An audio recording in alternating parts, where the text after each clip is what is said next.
گناہوں سے مجھ کو بچایا الہی، بری عادتیں بھی چھوڑایا الہی، بری عادتیں بھی چھوڑایا الہی۔ کہتے ہیں شہزادے نے یکایک چپ سادھ لی۔ بادشاہ اور وزراء اور تمام درباری حیران ہیں کہ آخر اس کو ہو کیا گیا ہے جو بولتا نہیں۔ سب نے کوشش کر دیکھی لیکن شہزادہ خاموش تھا، خاموش ہی رہا۔ خاموشی کے باوجود شہزادے کے معمولات میں کوئی فرق نہیں آیا۔ ایک دن خاموش شہزادہ اپنے ساتھیوں کے ہمراہ پرندوں کا شکار کھیلنے نکلا۔ کمان پر تیر چڑھائے ایک گھنے درخت کے نیچے کھڑا اس میں پرندہ تلاش کر رہا تھا۔ اتنے میں درخت کے پتوں کے جھنڈ کے اندر سے کسی پرندے کے بولنے کی آواز آئی۔ بس پھر کیا تھا، اس نے فوراً آواز کی سمت تیر چلا دیا اور دیکھتے ہی دیکھتے ایک پرندہ زخمی ہو کر گر پڑا اور تڑپنے لگا۔ خاموش شہزادہ بے اختیار بول اٹھا۔ پرندہ جب تک خاموش تھا سلامت رہا، مگر بولتے ہی تیر کا نشانہ بن گیا اور افسوس اس کے بولنے کے سبب میں بھی بول پڑا۔ چپ رہنے میں 100 سکھ ہیں، یہ تجربہ کر لے اے بھائی، زباں پر تو لگا قفل مدینہ۔ اسلامی بھائیوں اور مدنی چینل کے ناظرین، یہ حکایت من گھڑت ہی صحیح مگر یہ ناقابل تردید حقیقت ہے کہ باتونی شخص دوسروں کو بولنے پر مجبور کر دیتا، اپنا اور دیگر افراد کا وقت برباد کرتا، کئی بار بول کر پچھتاتا اور بارہا پریشانی اٹھاتا ہے۔ واقعی انسان جب تک خاموش رہتا ہے بہت ساری آفتوں سے امن میں رہتا ہے۔ گپ شپ کرنے والے، بات کا بتنگڑ بنانے والے، بلکہ فضول بات چونکہ جائز ہے گناہ نہیں، یہ سوچ کر یا ویسے ہی جو کبھی کبھار ہی فضول باتیں کرتے ہیں وہ بھی فضول باتوں کے متعلق حجت الاسلام حضرت سیدنا امام ابو حامد محمد بن محمد غزالی علیہ رحمت اللہ الوالی کے تأثرات ملاحظہ فرمائیں اور اپنے آپ کو فضول گفتگو کے ان 4 نقصانات سے ڈرائیں۔ نمبر 1، فضول باتیں کرامن کاتبین یعنی اعمال لکھنے والے بزرگ فرشتوں کو لکھنی پڑتی ہے، لہذا آدمی کو چاہیے کہ ان سے شرم کرے اور انہیں فضول باتیں لکھنے کی زحمت نہ دے۔ اللہ عز و جل پارہ 26 سورہ قاف آیت نمبر 18 میں ارشاد فرماتا ہے، ما يلفظ من قول الا لديه رقیب عتید۔ میرے آقا نعمت امام اہل سنت عظیم البرکت عظیم المرتبت پروانہ شمع رسالت مجدد دین و ملت مولانا شاہ امام احمد رضا خان علیہ رحمت الرحمن اپنے شعراء آفاق ترجمہ قرآن کنز الایمان میں اس کا ترجمہ کچھ یوں کرتے، کوئی بات وہ زبان سے نہیں نکالتا کہ اس کے پاس ایک محافظ تیار نہ بیٹھا ہو۔ نمبر 2، یہ بات اچھی نہیں کہ فضول باتوں سے بھرپور اعمال نامہ اللہ عز و جل کی بارگاہ میں پیش ہو۔ نمبر 3، اللہ عز و جل کے دربار میں تمام مخلوق کے سامنے بندے کو حکم ہوگا کہ اپنا اعمال نامہ پڑھ کر سنا۔ اب قیامت کی خوفناک سختیاں اس کے سامنے ہوں گی، انسان برہنہ یعنی ننگا ہوگا، سخت پیاسا ہوگا، بھوک سے کمر ٹوٹ رہی ہوگی، جنت میں جانے سے روک دیا گیا ہوگا اور ہر قسم کی راحت اس پر بند کر دی گئی ہوگی۔ غور تو کیجئے، ایسے نامساعد اور تکلیف دہ حالات میں فضول باتوں سے بھرپور اعمال نامہ پڑھ کر سنانا کس قدر پریشان کن ہوگا۔ حساب لگائیے، اگر روزانہ صرف 15 منٹ بھی فضول باتیں کی ہیں تو 1 مہینے کے 7.5 گھنٹے ہوئے اور 1 سال کے 90 گھنٹے۔ بالفرض کسی نے 50 سال تک روزانہ اوسطاً یعنی ایوریج 15 منٹ فضول گفتگو کی تو 187 دن 12 گھنٹے ہوئے، یعنی 6 ماہ سے زائد۔ تو غور فرمائیے، قیامت کا ہولناک دن جس میں سورج صرف 1 میل پر رہ کر آگ برسا رہا ہوگا، ایسی ہوش ربا گرمی میں مسلسل بلا وقفہ 6 ماہ تک کون اعمال نامہ پڑھ کر سنا سکے گا؟ یہ تو صرف یومیہ 15 منٹ کی فضول گوئی کا حساب، ہمارے تو بسا اوقات کئی گھنٹے دوستوں کے ساتھ فضول گپ شپ میں گزر جاتے ہیں۔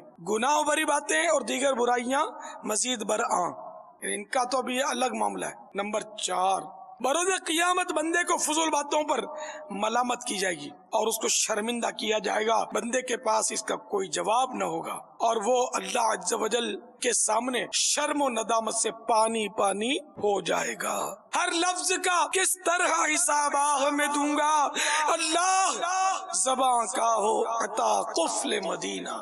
صلو علی الحبیب صلی اللہ تعالی علی محمد حضرت سیدنا سفیان بن عبداللہ رضی اللہ تعالیٰ عنہ فرماتے ہیں ایک بار میں نے بارگاہ رسالت علی صاحب الصلاۃ والسلام میں عرض کی یا رسول اللہ صلی اللہ تعالیٰ علیہ وآلہ وسلم آپ میرے لیے سب سے زیادہ خطرناک اور نقصان دہ چیز کسے قرار دیتے ہیں؟ سرکار مدینہ صلی اللہ تعالیٰ علیہ وآلہ وسلم نے اپنی زبان مبارک پکڑ کر ارشاد فرمایا اسے کاش بخاری شریف کی یہ حدیث پاک ہمارے ذہن و دماغ میں راسخ ہو جائے جس میں یہ بھی ہے من کان یؤمن باللہ والیوم الآخر فلیقل خیرا او لیصمت، یعنی جو اللہ اور قیامت پر ایمان رکھتا ہے اسے چاہیے کہ بھلائی کی بات کرے یا خاموش رہے۔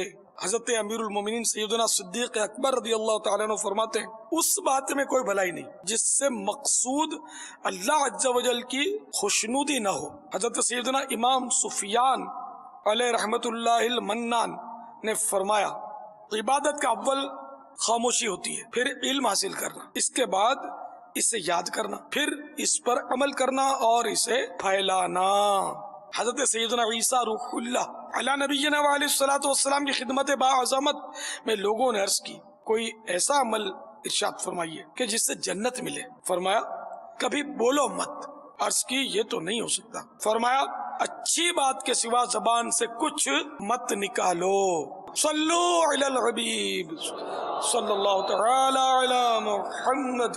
یہ تو سبھی جانتے ہیں کہ اگر زبان سے کسی کو گالی دی یا برا بھلا کہا اور اس کو غصہ آ گیا تو وہ زبان کو کچھ نہیں کرے گا، زبان کو کھینچ کر نکال کر اس کو مارے گا نہیں، وہ گھونسا مارے گا، لات مارے گا، بالفرض وہ فائر کر دے تو سارا جسم جو ہے نا وہی تکلیف میں آئے گا۔ تو سارے اعضاء زبان سے ریکویسٹ کرتے ہیں کہ تو ہمارے حق میں اللہ سے ڈر، تو سیدھی رہی تو ہم بھی سیدھے رہیں گے، تو ٹیڑھی ہوئی تو ہم ٹیڑھے ہو جائیں گے۔ تو میرے پیارے پیارے بھائیو، فضول باتیں یہ آج کل ہماری غذا ہے، جب تک فضول باتیں کرتے نہیں اپنے کو چین پڑتا نہیں، اور اتنی عادت خراب ہے۔ کیا اسلامی بھائی کیا اسلامی بہنیں بلا ضرورت یعنی فضول بات اس کو بولتے ہیں کہ جس کا کوئی فائدہ نہ ہو، غیر ضروری بات، نہ دین کا فائدہ نہ دنیا کا فائدہ، کچھ بھی نہیں ہوتا، بولتے چلے جاتے ہیں۔ تو اس ضمن میں اگرچہ یہ عرض کروں کہ گناہ نہیں ہے فضول بات کی تو، لیکن نقصان اس کا بہت ہے، فائدہ نہیں اس کا۔ تو آئیے اس ضمن میں آپ کو کچھ مثالیں پیش کرتا ہوں کہ جو فضول ہوتی ہیں عموماً، اگر کسی صحیح مقصد کے لیے پوچھا تو حرج نہیں ہے، لیکن عموماً صحیح مقصد نہیں ہوتا، خالی بس پوچھنا برائے پوچھنا ہوتا ہے۔ مثلا اس طرح کے سوالات کرتے ہیں، کوئی چیز دیکھیں گے تو یہ کتنے میں لیا، وہ کتنے میں ملا، فلاں جگہ پلاٹ کا کیا بھاؤ چل رہا ہے، آپ کے مکان کی پگڑی کیا چل رہی ہے، اونرشپ میں مل جاتا ہے کہ نہیں، یعنی خالی پنچات جس کو ہم بولتے ہیں پنچات کرتے ہیں، مکان لینا نہیں ہوتا، خالی پوچھنا ہوتا۔ یہ فضول ہے، آخرت میں ان کا حساب ہے۔ اس طرح کے ہزاروں باتیں روزانہ فضول کی جاتی ہیں۔ کسی کے مکان میں گئے یا کسی نے نیا مکان لیا تو سوال کرتے ہیں کتنے کا لیا، کتنے کمرے، کرایہ کتنا ہے، مکان مالک کیسا ہے، مکان مالک کیسا ہے نا، یہ سوال بہت خطرناک بھی ہے۔ اس طرح کا سوال اکثر معاذ اللہ غیبت اور تہمت کا دروازہ کھولنے کا سبب بن جاتا ہے۔ یہ غیبت کی چابی ہے، فلاں کیسا ہے، کیونکہ اس کا جواب عموماً بلا اجازت شرعی کچھ اس طرح گناہ برا ملتا ہے۔ مکان مالک کیسا ہے تو جواب دیں ہمارا مکان مالک یار بہت سخت مزاج ہے، بے رحم ہے، ٹیڑھا ہے، کھوچڑا ہے، خر دماغ، وائڑا، کنجوس، اس طرح کی باتیں کہ ہم کو یہ نہیں بنوا دیتا، فلاں نہیں کر دیتا، ہماری موٹر خراب ہو جاتی ہے، ہم کو بنوانی پڑتی نہیں۔ اب یار کیا یہ قاضی ہے، یہ جج ہے، یا یہ ایس ایچ او جس کو تم مطلب فائر کٹوا رہے ہو کہ بولنے کی ضرورت پڑ گئی، اس کے سامنے جس کے سامنے بول رہے ہو مقصد کیا بولنے کا؟ تو یہ غیبت نہیں تو پھر کیا ہے؟ وہ غیبت کا گناہ برداشت کر سکو گے؟ غیبت کی تعریف یہ کسی مسلمان کا عیب جو اس میں موجود ہو اس کو بطور برائی اس کے پیچھے سے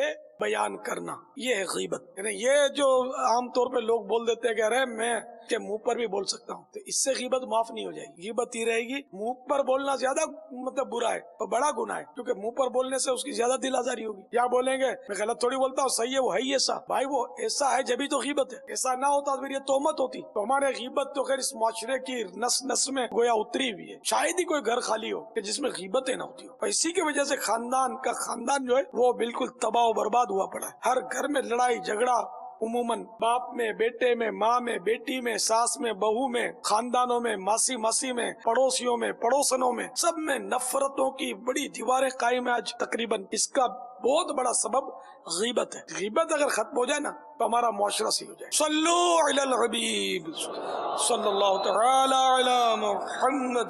گناہوں سے مجھ کو بچایا الہی، بری عادتیں بھی چھڑایا